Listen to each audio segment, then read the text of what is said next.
안녕하세요. 원대한TV 부동산 유치원 두 번째 시간입니다. 자, 지난 시간에는 우리가 돈에 대해서, 돈의 비밀을 좀 알아봤는데요.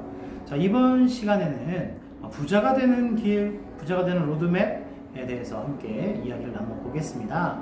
결국 이제 투자를 하려고 하는 것 자체, 그러니까 부동산 투자를 하든 어떤 투자가 됐든 결국은 돈이 돈을 벌게 하는 거고, 잉여의 돈, 그러니까 내가 미래에 쓸 돈, 당장 쓸 돈이 아닌 돈을 가지고서 지난 시간에 분리하는 과정을 배우셨다면 이번에는 그 돈을 어떻게 조금 더 잘 굴려서 부를 더 만들어 나갈 것이냐에 대한 이야기들을 해보도록 하겠습니다.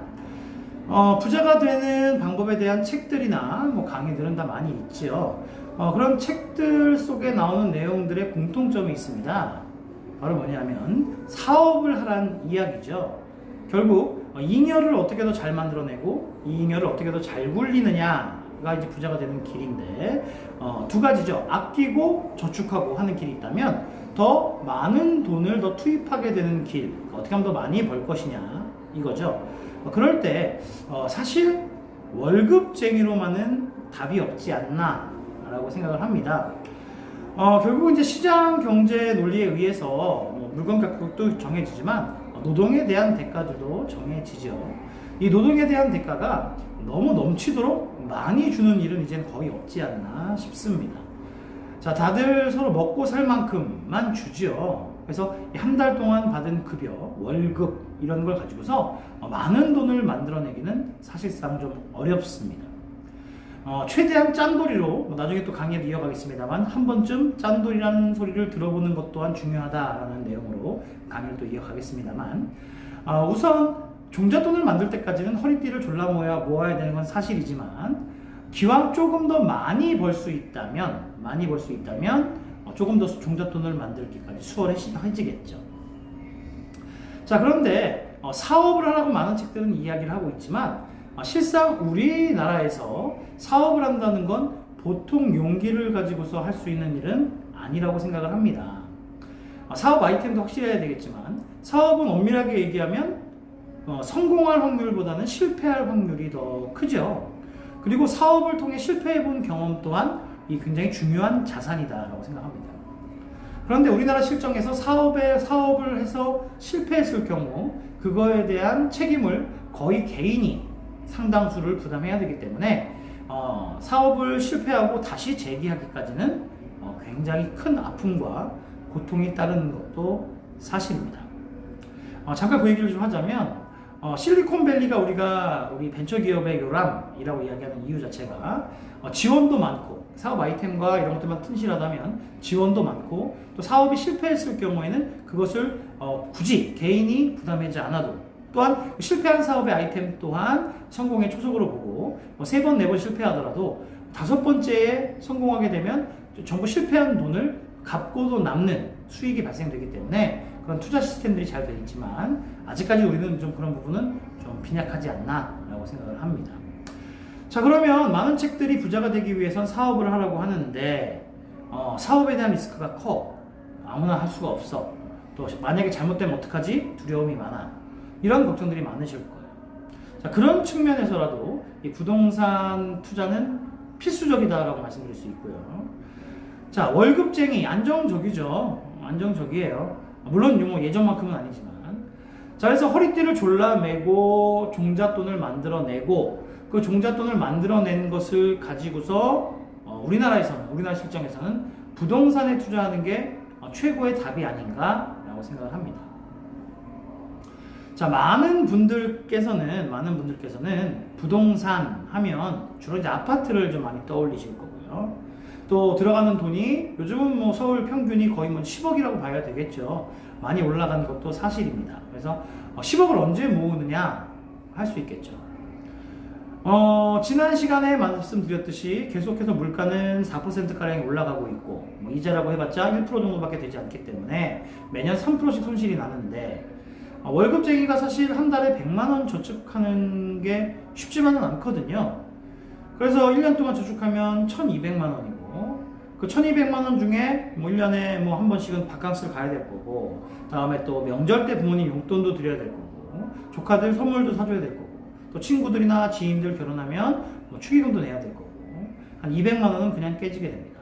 그러면 이제 1년에 뭐 한 1000만 원 정도를 모으게 되는 건데, 1억 모으는 데만 하더라도 한 10년 걸리고요. 그럼 10억 모으려면 100년 걸리겠죠.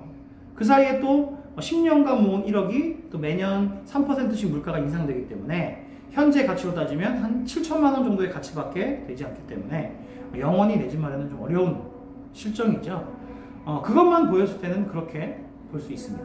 하지만 한 2천만 원, 3천만 원 정도 모으는 거, 허리띠 한 2, 3년 졸라매면 가능한 일이거든요. 그것을 가지고서 충분히 2천만 원, 3천만 원만 가지고도 안정적인 부동산, 또 뭐 부동산이 아니어도 뭐 다른 투자처들도 있겠죠. 거기서 굴릴 수 있는 방법들은 분명히 존재하는 거거든요. 또 그거에 대한 내용들도 하나하나 더 말씀드리겠습니다만. 자, 그래서 2천만 원, 3천만 원 모은 것부터 출발해서 자산을 충분히 만들어낼 수 있고, 그래서 계속해서 월급을 아껴가면서 돈도 모으지만 모으는 것만으로는 답이 없다. 그래서 2천만 원, 3천만 원을 가지고 돈을 버는 시스템을 만들어 나가야 되는 거죠. 그래서 거기서 또 벌어내고, 그리고 또 번 돈이 또 벌고, 그러니까 눈뭉치 뭉치듯이 뭉쳐가는 거다라고 말씀드릴 수 있습니다. 자, 앞으로 뭐 후에 또 강의에도 또 다룰 주제이긴 합니다만, 저는 부동산 투자가 얼마를 벌었느냐 이 점이 중요하진 않다고 생각합니다. 그러면 진짜 중요한 건 뭐냐면, 부동산 투자는 신용과 시간이 더해져서 만들어진 마법이다 라고 이야기하거든요. 자, 그래서 시간을 얼마큼 줄여내느냐, 그리고 또 얼마큼 빨리빨리 회전을 시켜내느냐, 이게 관건이거든요. 그래서 2천만 원, 3천만 원 모은 돈이 종잣돈이 돼서 굴러가고.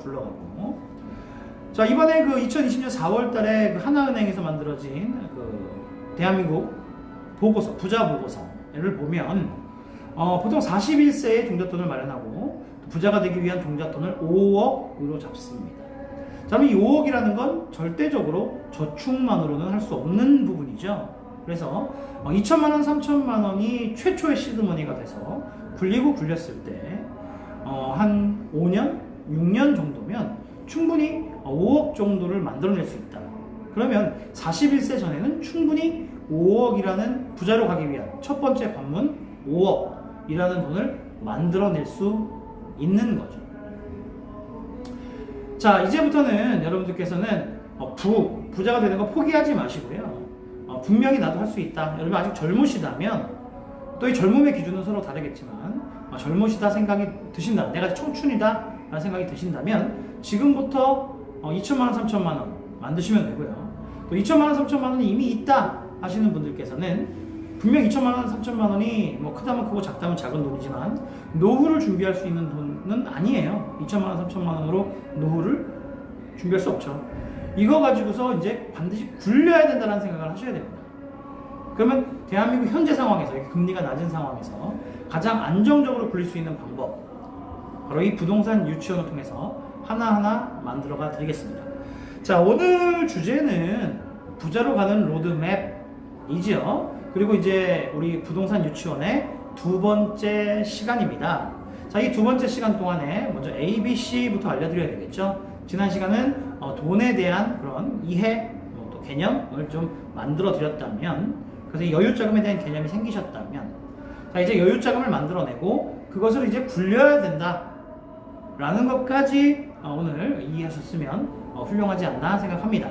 앞으로 이제 굴릴 수 있는 다양한 방법들 말씀을 드릴 거고요. 또 그렇게 안정적으로 내가 얘를 굴려나가기 위해서 필요한 게 부동산을 바라보는 눈, 또 내가 이것이 된다 안 된다, 언제쯤이면 될 것이다 라는 눈을 가지셔야 되기 때문에 바로 이 방송을 기획한 이유이기도 합니다. 대다수의 부동산 관련된 방송들을 보면 어느 지역이 뜬다 안 뜬다, 또 지금은 하락세이다 상승세이다, 뭐 전체적인 흐름, 전체적인 그림들을 그려주고 계세요. 뭐 그 또한도 다들 뭐 나름 일리가 있는 얘기들이고 또 분명 근거는 있는 이야기들이라고 생각합니다. 근데 여러분들이 명심해야 될 건, 모든 부동산이 다 오르는 시점이라 하더라도 분명히 하락하는 애들은 있고요. 다음에 모든 부동산이 다 하락하는 시점이라 하더라도 반드시 되는 길은 있습니다. 어차피 여러분들이 부동산의 평균을 보고 투자하는 것이 아니라 그 지역만의, 또 그 물건만의, 그 그 상황만의 특별한 조건을 보고 또 그걸 다 사는 게 아니라 거기서 또 한두 개 호실들을 사시게 되고 투자하시게 되는 거기 때문에 개별적으로 볼 수 있는 눈을 좀 갖추셔야 된다. 그러한 방송을 만들어가는 게 지금 이 부동산 유치원이다 라고 이해하시면 되겠습니다.